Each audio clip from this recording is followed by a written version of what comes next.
Under the Cover of Fog by Nicky Drayden. Read to you by WeWereGodsOnce.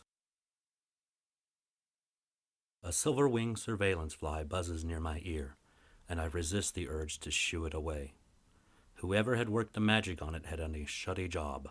It seems like the bug spends more time staring at me than helping track down weapon shipments.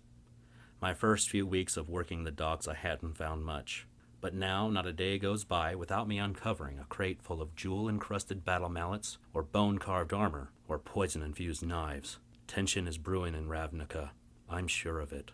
But House Dimir doesn't expect me to think. They expect me to work these covert jobs without getting caught.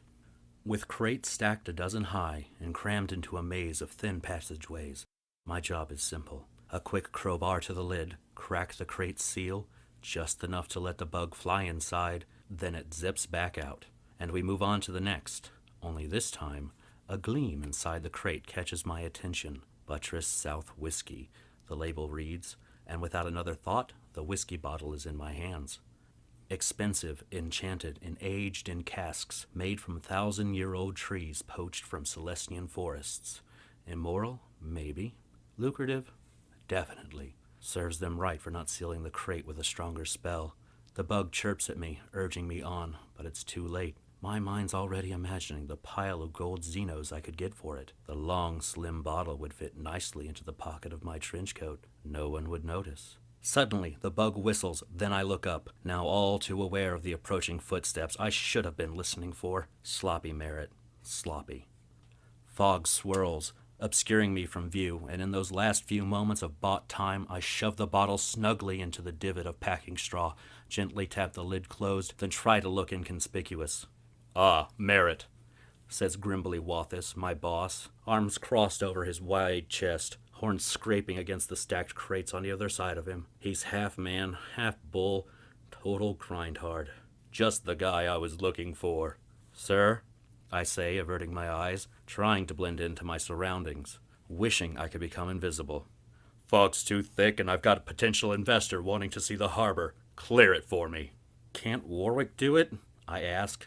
"A little fog I can handle, but despite a year of training, I don't have enough focus to clear the harbor. Can't concentrate hard enough to inflict nightmares or purge memories. As a covert agent of House Dimir, I don't have much to offer except the ability to work a crowbar of malintent."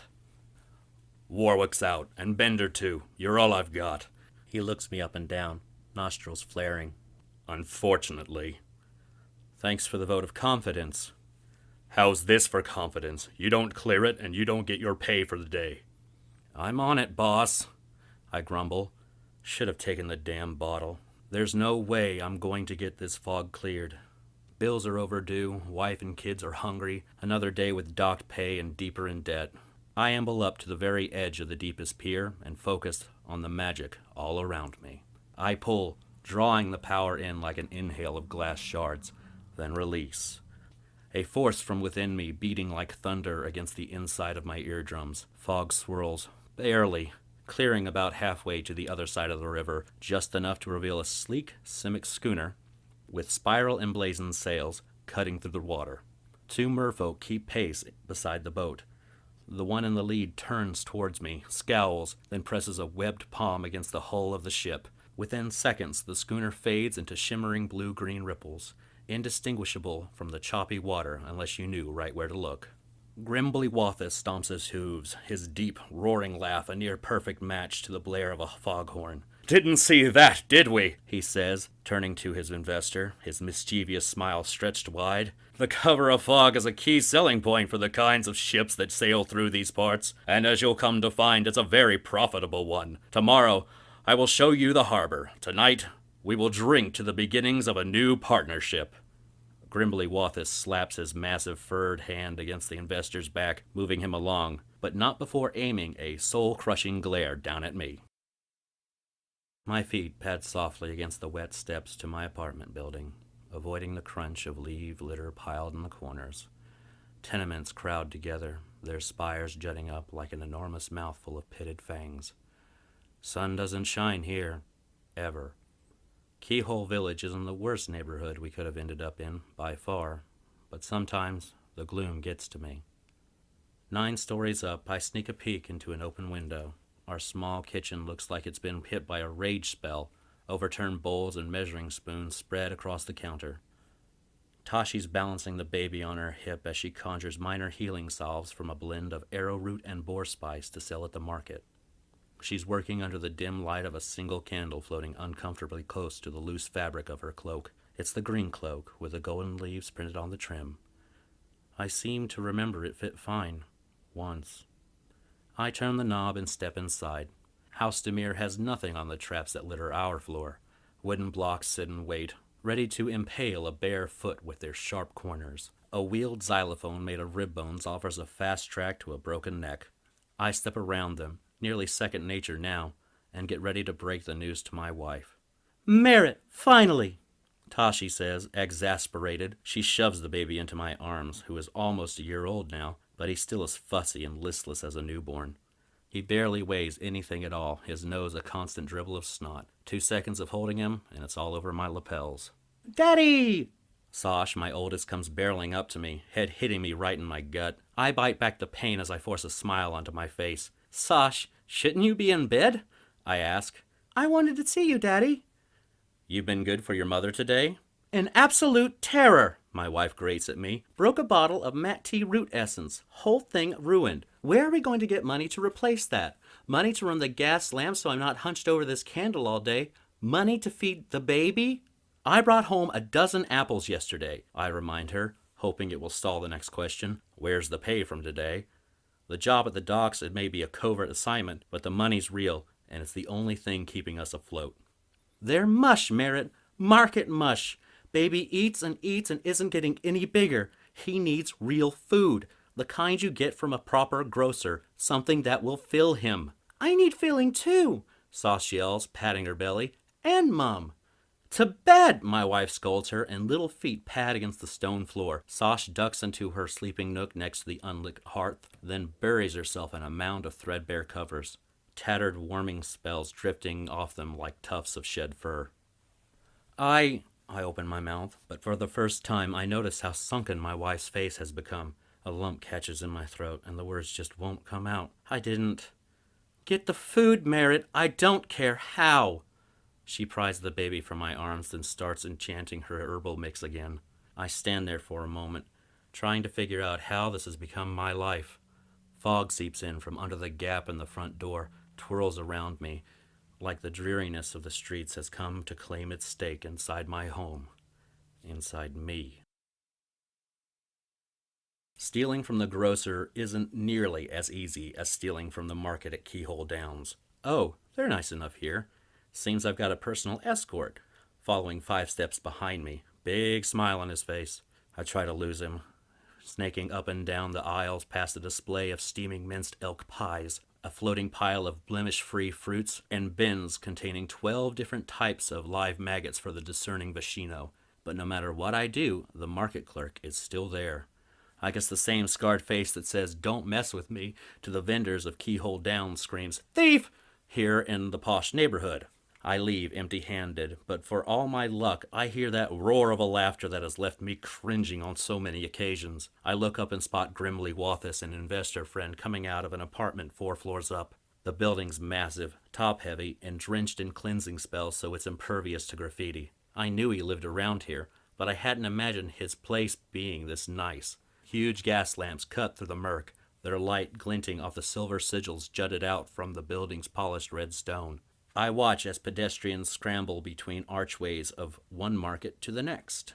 An enormous Indrik stomp-howler trudges through the streets, muzzled with so much magic I can feel it sizzle where I'm standing. Throngs of workers cling to the web of harnesses strung across its back, returning home from far-flung districts. Typical evening rush hour. Armor-clad centurions in chainmail and sunburst helmets are stationed here, also ensuring the night traffic remains the legitimate sort. I press closer into the shadows, and once I'm sure my boss is well on his way to the pub, I sneak up to his home. The spell on the door lock is tight, much too difficult for me to break, but Minotaurs, they're much too beef-headed to ever think of themselves as potential targets. I round the building, make a quick hop to the balcony, and sure enough, find an unlocked window. I slip inside like a sheet of fog, feet barely touching the expensive ceramic tiles beneath me. Doubt bites at me. Sure, I've pinched things from the market on occasion, from a few pockets too, but I've never done anything like this. I nearly turned back, remembering the look of disappointment on my mentor's face as I failed to pull a single memory thread after 6 months of close instruction. Maybe you aren't meant for House Dimir, she said to me. Well, not said. She jammed the thought into my mind, easy as breathing, and there it still sits, front and center. I shake it off. My father was a spy, and 3 of my aunts and an uncle, sneaking runs in my family. I can do this. After a short trip up a narrow hallway, I find myself in the kitchen. A gas light burns on its lowest setting, just enough to cast a warm yellow glow upon the cabinetry. There, on the counter, a basket of bread. I take a loaf, feeling how hearty it is, nearly a brick in my hand. It's perfect. But next to the basket, tucked in a wire rack, something else catches my attention. Elixirs. A dozen of them. I pull one out of the bottles, long and rectangular, and made of thick artisan glass. Elixir of Focus, the metallic label reads. Inside, blue liquid glistens like it's bathed in purest moonlight. The bread, it's nice. It'll feed my family tonight. But this, just a few drops of this elixir, could change our lives. I could strengthen my magic, prove myself on the docks, work my way back into the favor of the guild. Just a few drops. My boss would never notice what I've taken. I pop the cork, and the smell wafts right up to my nose. A soft cottony scent, like that of freshly washed blankets. I open my mouth, tilt the bottle. 1 drop. 2. Just one more for good measure. But before the last drop hits my tongue, the lights flicker on full. My eyes go wide, and the elixir spills all over me, down my chin, seeping into my trench coat. I stand there, frozen like a statue as a minotaur enters the kitchen, her eyes half closed, rollers in her hair, long robe draping nearly to her hooves. Never in my wildest dreams would I have imagined there was a person in all of Ravnica willing to wake up next to Grimly Wathis every day. A real spy would have taken the time to learn these things. How could I kid myself? I'm nothing close to a spy. I'm barely a thief. She yawns, and I can see every single tooth in her gummy mouth. Nothing threatening in there, but I'm pretty sure she'd be able to snap me clear in half if she put her mind to it.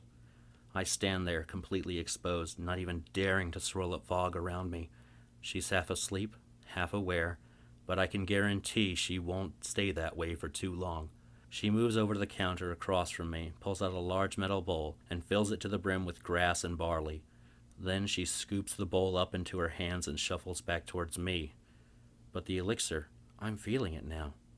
Scattered thoughts come into focus, and I start flexing muscles I never knew I had. My fingertips glow, and nearly forgotten spells suddenly sit upon my lips. I draw on magic, and her mind opens up to me like a map. I tug here, push there, and suddenly I'm invisible to her. She's inches from touching me, chewing, mouth open, eyes distant. Guilt overwhelms me. I'd wasted so much of the elixir. I should apologize, offer to pay it back, but we can't afford that kind of debt, especially with what her husband pays me. When he pays me. Besides, if House Dimir finds out I'm this awful at espionage, I'd be disappeared for good. I'm doing the right thing, staying quiet, even if I have to stand here all night. I suck in my breath and clench the bread loaf to my chest like it's my lifeline, taking comfort that it will soon feed my hungry child. A blast of magic erupts from my fingertips. Fog leaps out of my way, and for the first time since I've worked the docks, the river is clear as far as the eye can see. It's not much of a sight. Muddy waters, riddled with trash, and clumps of invasive river plants. I can't help but wonder if the mystery would have been better for Grimly Wathis than his investor now seeing the naked truth. It isn't great of a harbor, but that's no problem of mine. I grow antsy, all this power at my fingertips, wanting to show it off a little in front of the other dock workers. Yontis is operating the crane, a Vashino with sticky fingers, the kind great for pulling levers and coaxing gears, but his forked tongue has aimed more than a few reptilian curses my way, and a little payback sounds right on time. I recount the nightmare spell I'd been taught.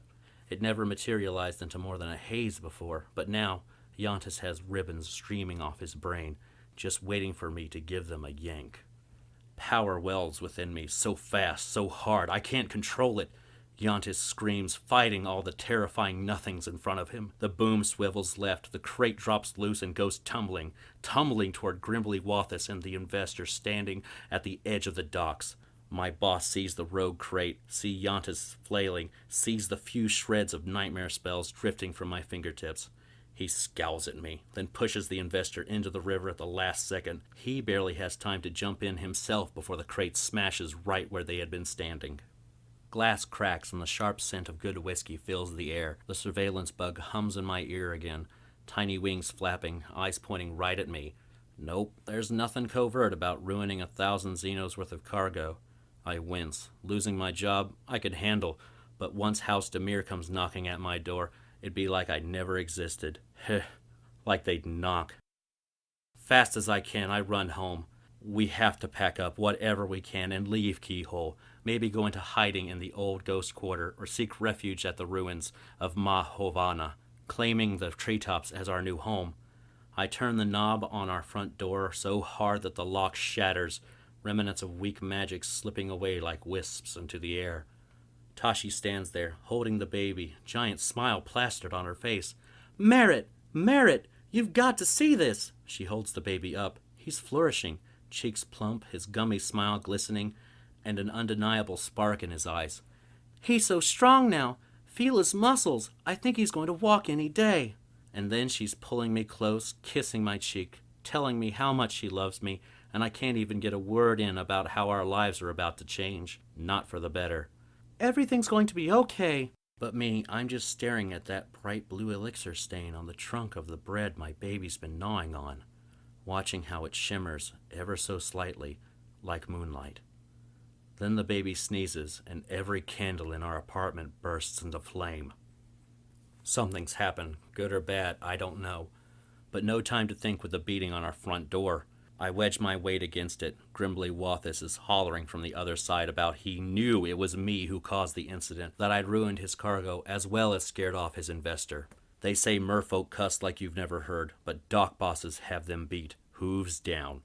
With a broken lock, this door won't hold him back for long. I whisper for Tashi to hide in the cupboard with the baby, and for Sosh to duck into her sleeping nook and cover herself with blankets.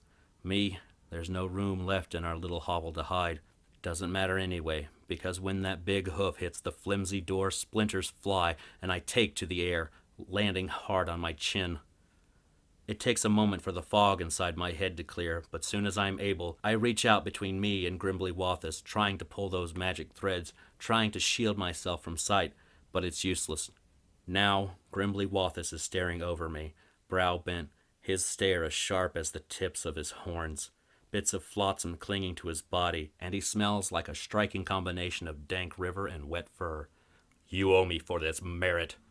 He takes one look around my home and laughs his roaring laugh, as if the idea of me possessing anything of value were a huge joke. "I'd take it out of your pay, but you'd be spending 3 lifetimes earning back the cost of that whiskey.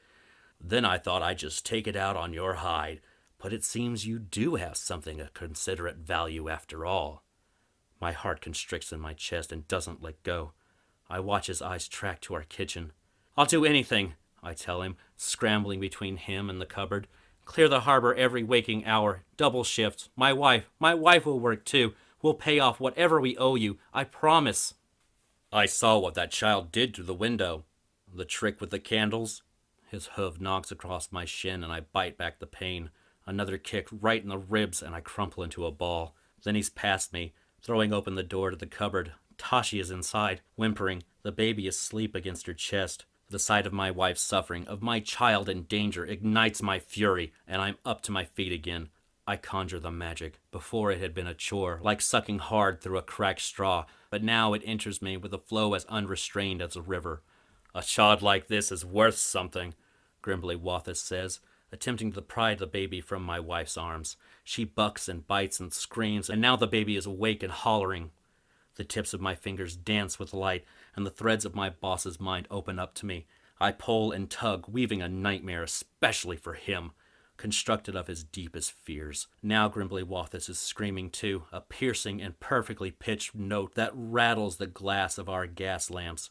He fights the invisible foes before him, throwing pots and pans, tipping over chairs. He's stomping all over the place, not watching where he's going. My nerves go tight as he stomps close to the pile of blankets Sosh is hiding under. Those hooves. My focus wanes, just for a moment, but it's enough for Grimbly Wathis to throw off the nightmares and make a run for my son.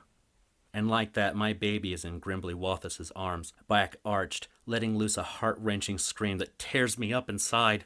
As always, you've got no focus, Merritt, Grimbly Wathis scolds me, but we're even now. Give me back my... Grimbly Wathis raises his leg high, and for a moment I'm mesmerized by the draw of all that firm muscle. Then his hoof lands squarely in my mouth, and my world explodes with pain. I catch blood in my cupped hands, but they can't hold all of it. I must have blacked out for a moment, because Wathis is already at the door, trying to maneuver his horns through the opening while the baby writhes, and my wife grips at the fur on his thigh. With a hard shake, he flings her off. She goes flying and hits the side of a cabinet. Something cracks. Something that's not wooden cabinetry. I focus as hard as I can, ignoring my child's screams and the awful whimpers coming from my wife. I pull at magic, trying to wrap a noose around my boss's thick neck, but the flow is back to a trickle now. Whatever he feels, it's no more than a scratch in his throat. He coughs once, then looks back at me, laughs. See you at the docks tomorrow, Brighton! His eyes go wide. His breathing chokes off. I look down at my fingers, dull as dirt. Not even a breath of magic stirs around me. But Grimbly Wathis has been gripped by the mind, I'm sure of it. I catch a glimpse of intensity in my child's eyes. My son arches his back again, throws his arms up, and suddenly, he's gone. Disappeared. Vanished. What did you do with my baby? My wife screams out, gripping her broken ribs. My brave Sosh has come out of her hiding spot, and now she's pitching wooden blocks at Wathis. One hits him square in the forehead. Stop! You'll hit the baby! I say, scrambling over, trying to see through the baby's cloak. I feel for him in my boss's arms, but there's nothing. Panic overwhelms me. Had he dropped him? Grimbly Wathis starts coughing, sucking in huge amounts of air as he regains his composure. Bloodshot eyes stare down at me. Where's the baby? He says, like he is accusing me of the baby's disappearance. I'm so angry I can't think straight and punch him square in the jaw. His nostrils flare, and his eyes soften like I've just given him permission for this to be a real fight.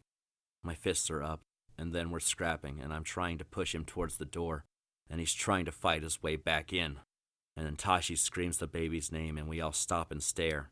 The baby's sitting on the floor. He's got scratches on his arms, and is holding a strange purple fruit shaped like a star. I've never seen anything like it. He puts it in his mouth, the bitter skin making his lips pucker tight. He drops the fruit, and then pushes up on all fours, about to crawl. Grimbly Wathis is trying to force his way past me, but I hold him back with all my might. Go to Mama, I tell the baby. Go to Mama. But the baby isn't listening. His eyes are focused across the room. Then I see the near shadow sitting in the armchair by the hearth. We all see it. Him.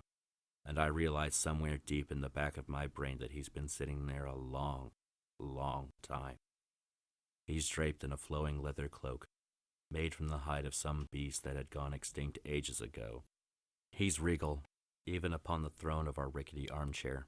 All the magic in the room, in this apartment block, maybe this whole neighborhood is flowing towards him, like a sinkhole that suddenly opened up in the middle of an unsuspecting lake. I shake my head, trying to rid myself of improbable thoughts. Could this be Lazav? Lazav the mastermind? Guildmaster of House Dimir?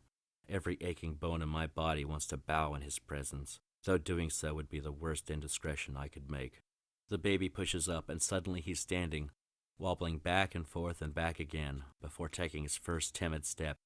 He smiles for a moment, proud of himself, then takes another step, and another, until momentum gets the best of him, and he's falling right into Lazav's arms. Lazav hoists the baby up into his lap. Any outstanding debts Merritt owes you will be paid in full by the close of business tomorrow, Lazav says to my boss. And in return, you will refrain from further contact with any member of this family. Isn't that right, Mr. Wathis? Who the hell do you think you are? Grimbly Wathis says, puffing up to his full breadth, head tilted forward, horns ready for battle. No one, Lazav says, his voice as hollow as a whisper, but there's nothing soft about it. He waves a hand and the entire room starts spinning, Spells blazing silvery light in circles around the edges of our home. I cling to the floor, feeling like the weight of the world is pressing upon my lungs. It spins faster, faster. Furniture quaking, walls shaking, windows warping and on the verge of shattering out of their panes. Then everything comes to a screeching halt. For a moment, there's absolute silence.